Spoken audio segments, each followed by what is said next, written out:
October 12, 1944. The morning fog still clings to the torn earth of eastern France when General Major Friedrich von Mellenthin steps from his staff car onto the muddy shoulder of Route Nationale 4. The air smells of wet leaves and diesel, though the diesel is not from German vehicles. It comes from the endless column moving westward, no eastward, toward the German frontier. American trucks. Thousands of them. Von Mellenthin raises his field glasses, counts perhaps 200 in his immediate view, and knows there are thousands more beyond the horizon, stretching back through liberated France like a mechanical river that never runs dry. He had read the intelligence reports. He had seen the photographs. But standing here, watching this procession of canvas-topped vehicles grinding forward with methodical efficiency, he understands for the first time that Germany has not merely underestimated American industrial capacity. Germany has failed to comprehend what industrial capacity truly means. The trucks pass without pause. Each one carries men or ammunition or fuel or rations or medical supplies or replacement parts. They travel in convoys organized with mathematical precision, spaced at intervals that prevent congestion yet maintain continuous flow.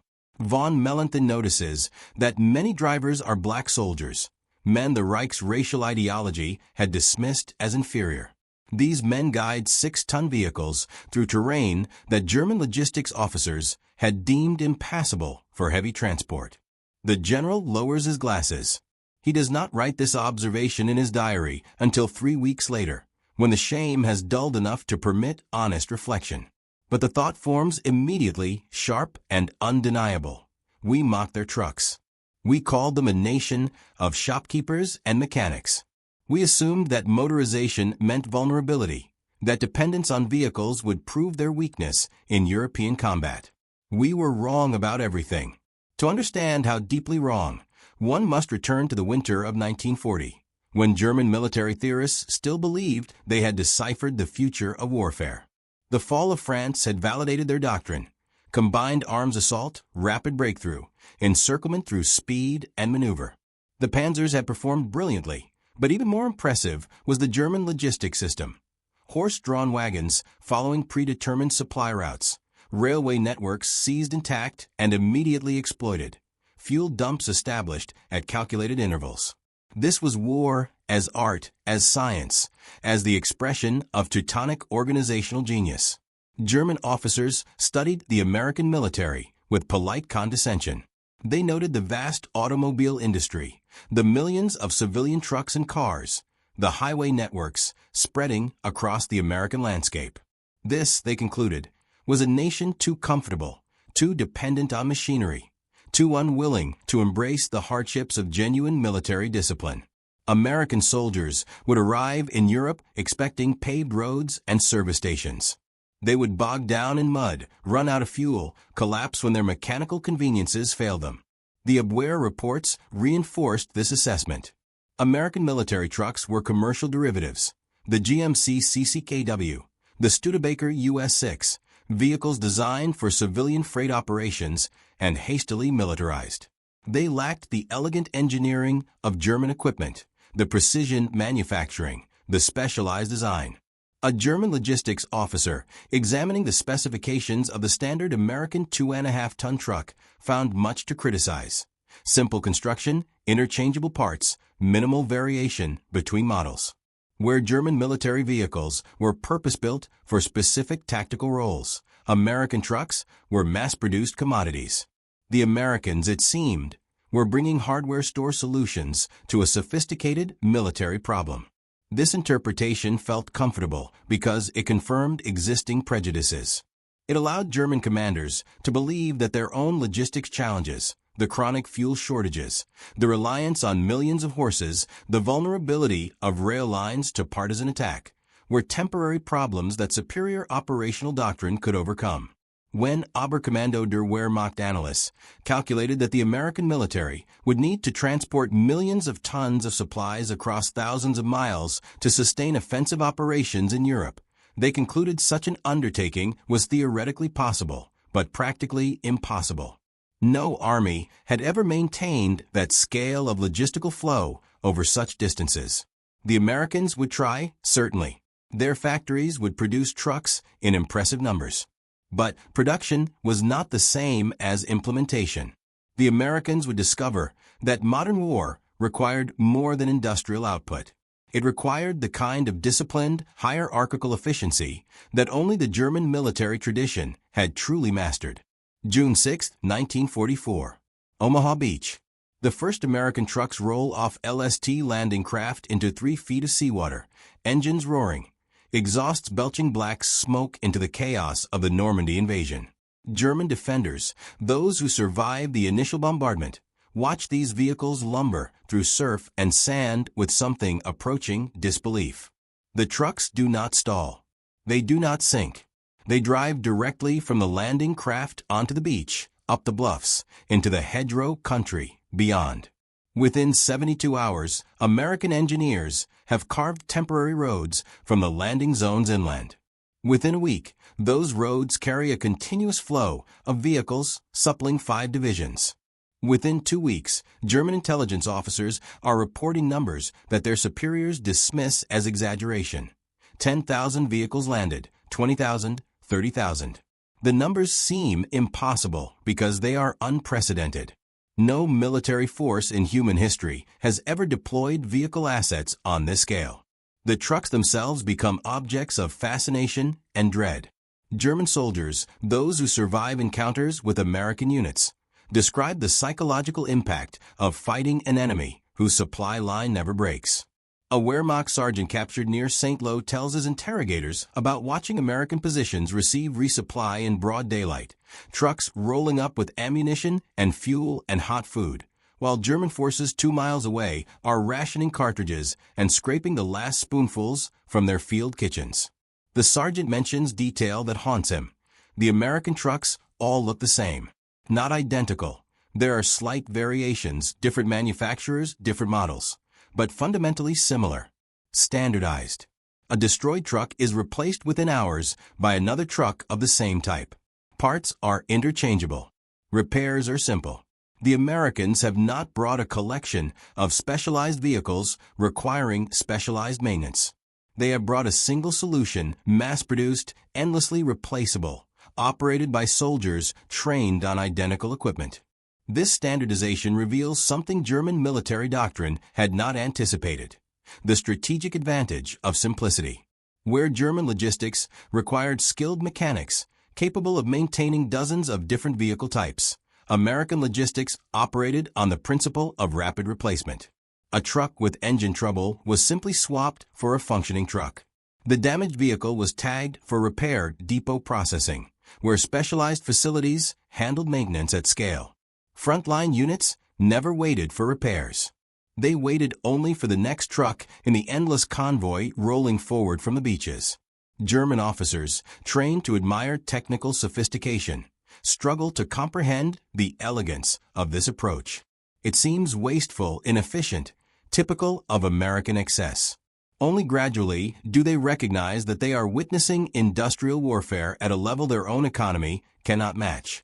By August 1944, American trucks are sustaining operations that German logistics theory deemed impossible. The breakout from Normandy, the race across France, depends entirely on motorized supply. General George Patton's Third Army advances so rapidly that traditional supply lines cannot keep pace. The solution, characteristically American, is to abandon traditional supply methodology entirely. The Red Ball Express emerges, dedicated truck routes running in continuous loops from Normandy ports to advancing frontline units. Over 6,000 trucks, driven in many cases by black soldiers of the Transportation Corps, operate in round-the-clock shifts. They drive with headlights on at night, despite the risk of air attack, because speed matters more than concealment. They carry fuel to tank columns, ammunition to artillery batteries, rations to infantry divisions, pushing eastward at speeds that leave German defenders reeling. A German staff officer, analyzing captured American logistics documents in September 1944, discovers that the Red Ball Express is transporting 12,000 tons of supplies daily. 12,000 tons. He checks the calculation 3 times, certain he has made an error. He has not. In a single day, American trucks are moving more tonnage than the entire German Army Group B receives by rail in a week. The officer includes this information in his intelligence summary with a note that reads, "If these figures are accurate, we are not fighting a military force. We are fighting an industrial system that has learned to move." The observation is more profound than its author realizes. The American military has indeed transformed logistics from a support function into a decisive weapon. This transformation rests on the humble truck, specifically on the GMC CCKW, the 6x6 cargo vehicle that becomes the iconic symbol of American supply operations. In total, over 500,000 of these trucks will be produced during the war. 500,000. The number defies comprehension. It represents more cargo vehicles than exist in the entire German military, civilian transport system, and captured territories combined. Each truck is built on a simple chassis, powered by a reliable inline-six engine, equipped with a 5-speed transmission and all-wheel drive. The design prioritizes durability over performance, maintainability over sophistication. A mechanic with basic training can perform most repairs with standard tools. The truck will operate on low-grade fuel, handle rough terrain, carry loads up to 5 tons, and continue functioning under conditions that would disable more specialized vehicles. German commanders, watching these trucks sustain American advances through autumn rain and winter mud, begin to understand that they are witnessing the mechanization of an entire military paradigm. This is not simply a matter of having more vehicles. It is a fundamental reimagining of what armies can achieve when freed from dependence on rail networks and horse-drawn transport. American divisions maneuver with a flexibility that German forces cannot counter. When a road is blocked, American units simply route their supply convoys through alternate routes. When a bridge is destroyed, American engineers construct a bypass in hours while trucks queue in organized columns, engines idling, drivers reading paperback novels or eating hot meals prepared by mobile field kitchens. The Americans never seem hurried, never panicked, never desperate. They operate with the casual confidence of men who know that if this truck breaks down, another truck will arrive shortly to take its place. The psychological impact of this certainty cannot be overstated. German soldiers, increasingly hungry, increasingly short of ammunition, increasingly aware that their own supply system is collapsing under Allied air attacks and fuel shortages, watch American units operate with a material abundance that seems almost obscene. A Fallschirmjäger lieutenant captured during the Battle of the Bulge describes American positions overflowing with supplies. Ammunition stacked in crates 8 feet high, fuel drums arranged in rows like a civilian petroleum depot, rations so plentiful that American soldiers discard unopened cans to save weight. The lieutenant mentions finding a destroyed American supply truck that contained, among other items, 1,200 packages of cigarettes. 1,200 packages. For perspective, an entire German infantry company at this stage of the war might have 40 packages to distribute among 200 men. The disparity is not just material. It is philosophical. It represents the difference between a military force struggling to survive and a military force operating with the assumption that supply is unlimited. This assumption shapes American tactical doctrine in ways that German commanders find both bewildering and terrifying. American artillery, for instance, fires at rates German gunners consider wasteful. Where German artillery doctrine emphasizes precision and conservation of ammunition, American doctrine emphasizes overwhelming firepower. An American division preparing for an attack will fire more shells in a single preparatory bombardment than a German division receives for an entire month. This is possible only because trucks deliver ammunition continuously, maintaining stockpiles that allow for sustained fire missions without rationing. German soldiers learn to recognize the sound of approaching American trucks and understand that this sound precedes artillery barrages that will shatter their positions with methodical thoroughness. The trucks also enable a level of mobility that transforms infantry operations. American divisions are fully motorized. Every soldier, every weapon, every support element can be loaded onto trucks and relocated rapidly. German divisions, by contrast, retained significant horse-drawn transport and foot-mobile infantry. This difference becomes critical during mobile operations. When an American division needs to shift position, it simply loads its equipment and drives to the new location. When a German division attempts the same maneuver, it requires days of preparation, exposes columns to air attack, and arrives exhausted from forced marches. The contrast is stark and demoralizing. German soldiers, many of whom are veterans of the Eastern Front, are accustomed to hardship. But there is a difference between hardship endured together and hardship endured while watching the enemy operate under conditions of comparative luxury. Winter 1944. The Ardennes Offensive, Germany's final major counterattack in the West, begins with captured American fuel dumps as primary objectives. This is not coincidental. German planners understand that their offensive cannot succeed unless they seize American supplies. The panzers attacking through the Belgian forests carry fuel for perhaps 150 kilometers of advance. Beyond that, they must capture American stocks or halt. This dependency reflects the catastrophic deterioration of German logistics. Where American trucks deliver fuel continuously to forward positions, German vehicles must rely on depots that are increasingly empty, on rail networks that are increasingly disrupted, on horse-drawn transport that moves at walking pace. The Ardennes Plan is fundamentally an admission that Germany can no longer sustain offensive operations through its own logistics system. It must steal American logistics to continue fighting. The offensive fails in part because capturing American fuel proves impossible. American supply dumps are too numerous, too well defended, too deeply integrated into a logistical network that extends all the way back to ports and factories in the United States. German spearheads reach within kilometers of massive fuel depots, but by then American defensive responses have mobilized.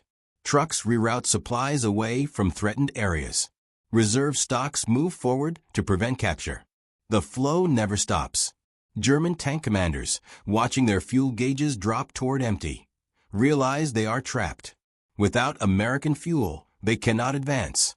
But American fuel is protected by the same system that makes it abundant: continuous transport, redundant supply routes, centralized coordination. The very trucks that German intelligence had dismissed as commercial derivatives are now denying Germany its last chance for operational success in the West. By January 1945, the symbolic importance of the truck has become apparent even to ordinary German soldiers. Prisoners, when asked about American material superiority, frequently mention vehicles before they mention tanks or aircraft. The truck, in their experience, represents the fundamental difference between the two armies. It is the truck that brings American supplies forward, that evacuates American wounded, that maintains American mobility, that enables American firepower. A Luftwaffe pilot, shot down and captured in March 1945, tells his interrogators that he stopped attacking American truck convoys because the missions felt futile. You destroy 10 trucks, he explains, and 30 more appear the next day. You destroy a bridge, and they build another bridge, and the trucks keep coming. It is like trying to stop a river by removing water one bucket at a time. The river metaphor is apartment American logistics in the final months of the European war operates with the inexorable quality of a natural force. Over 3 million tons of supplies flow through French ports each month. Truck convoys haul this material to forward depots, where additional convoys distribute it to combat units. The system is so robust that American forces can sustain multiple simultaneous offensives without strain. When the First Army attacks toward the Rhine, when the Third Army drives into Czechoslovakia, when the Seventh Army advances through southern Germany, all three operations receive continuous supply. There are no shortages, no priorities, no competing demands that force commanders to choose between ammunition and fuel. The trucks carry both in quantities sufficient for all needs. German commanders, those few still maintaining organized resistance in April 1945, understand that they are witnessing the definitive demonstration of industrial warfare. Technology alone has not defeated Germany. Superior tactics have not defeated Germany. What has defeated Germany is the capacity to produce, transport, and deploy resources at scale. The truck, simple, utilitarian, mass-produced, embodies this capacity. It is not elegant. It is not sophisticated. It is merely effective, endlessly so, with the dull efficiency of a system designed not for aesthetic satisfaction, but for functional supremacy. The final irony emerges in the war's aftermath. American occupation forces used the same trucks that supplied combat operations to deliver food to starving German civilians. The vehicles that carried ammunition to destroy German armies now carry relief supplies to rebuild German cities. German children, hungry and desperate, learn to recognize the sound of approaching American trucks not as a prelude to bombardment, but as the promise of meals. The symbolic transformation is complete. The vehicle that German military theorists had dismissed as a commercial derivative, unsuited for serious warfare, becomes the instrument of both Germany's defeat and Germany's survival. Years later, military historians will calculate the precise contribution of American trucks to Allied victory. The numbers are staggering. Over 20 billion ton-miles of supplies transported by motor vehicle during the European campaign. 20 billion. To contextualize, this represents enough cargo capacity to transport every German soldier on the Eastern Front, with full equipment, from Berlin to Moscow and back, 5 times over. The statistic is meaningless as a direct comparison. No such transport mission was ever attempted or needed, but it illustrates the scale at which American logistics operated. This scale was not accidental.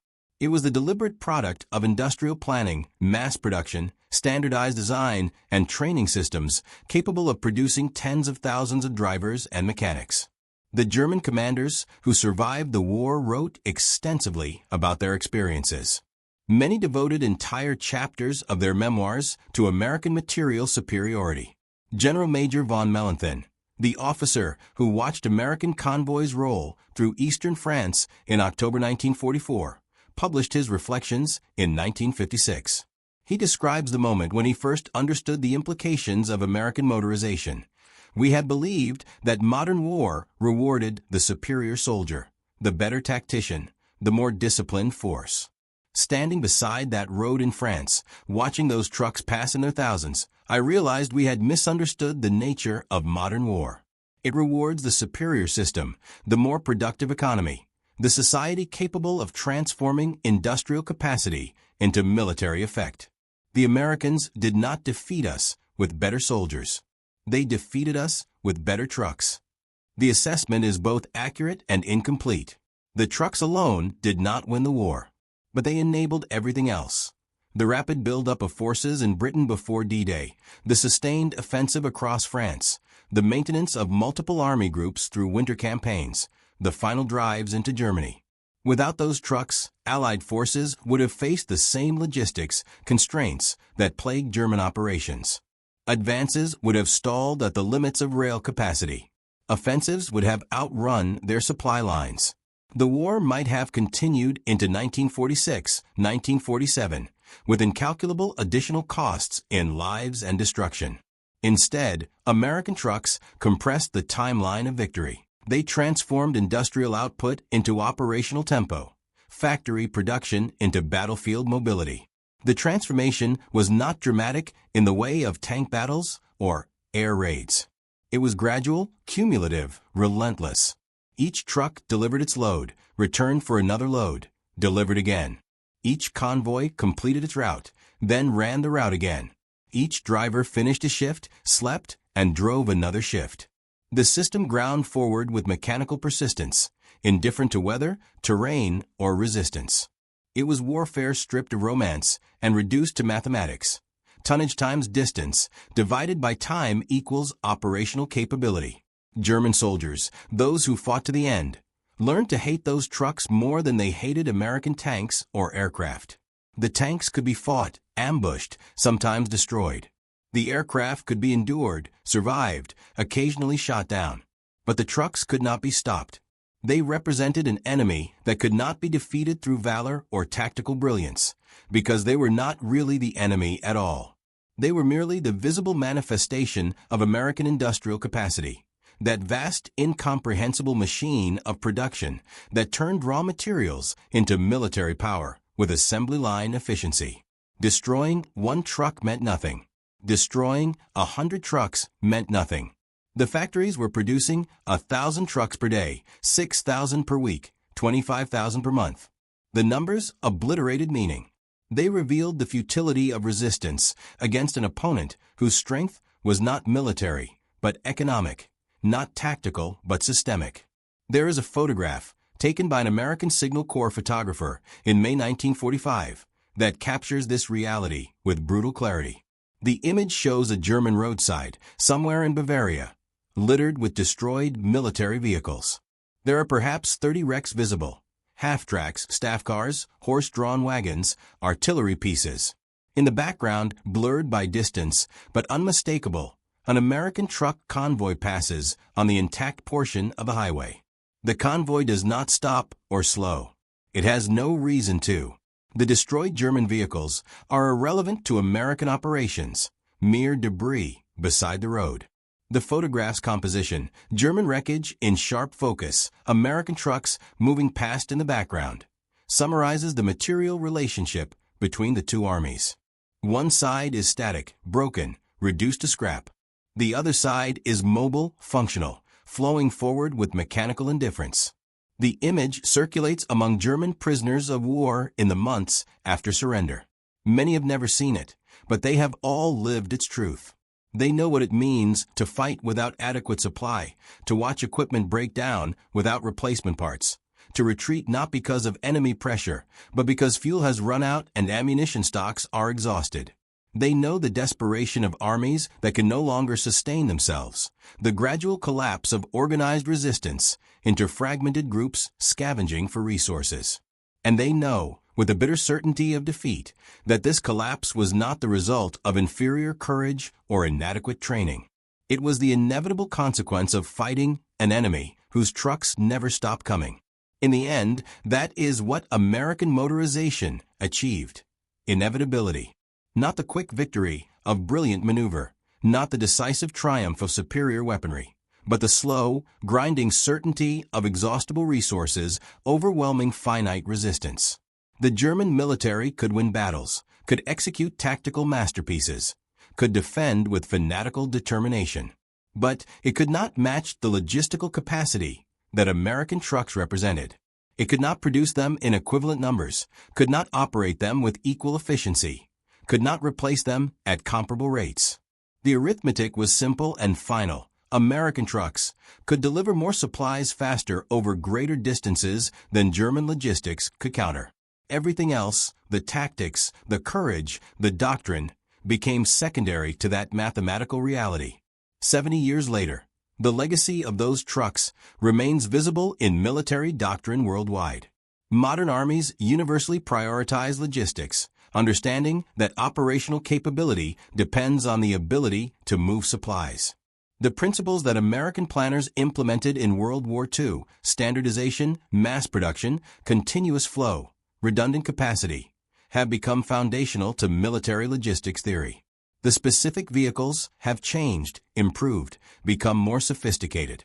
But the underlying insight remains. Wars are won not just by soldiers who fight, but by systems that supply those soldiers with the means to continue fighting. The German commanders who mocked American trucks in 1940 could not have predicted this outcome. Their mistake was not simply underestimating American production capacity, though they did underestimate it dramatically.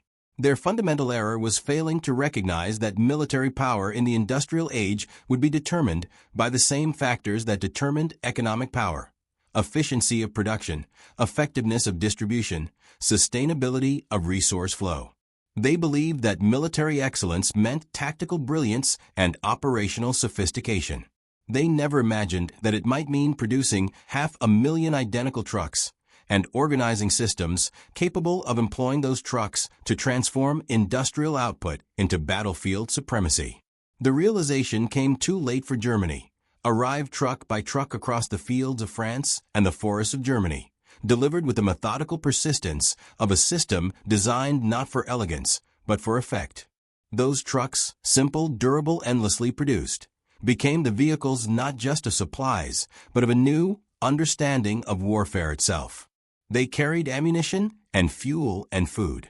But they also carried a message, one that German soldiers learned to read in the constant flow of convoys, in the abundance of American positions, in the relentless advance that never paused for supply problems. This is what industrial power means when applied to war. This is what happens when a nation's factories and highways and production systems are transformed into instruments of military force. This is the future of warfare, and it arrives on 6 wheels with canvas cover, carrying 5 tons of cargo toward the front lines. And the trucks keep rolling, past destroyed German equipment and defeated German soldiers, rolling forward with mechanical certainty, rolling like a river that never runs dry, rolling toward victory that is not glorious or romantic, but simply inevitable. The victory of systems over heroism, of production over valor, of logistics over all the military virtues that previous generations had imagined would determine the outcome of wars. The victory, in the end, of trucks.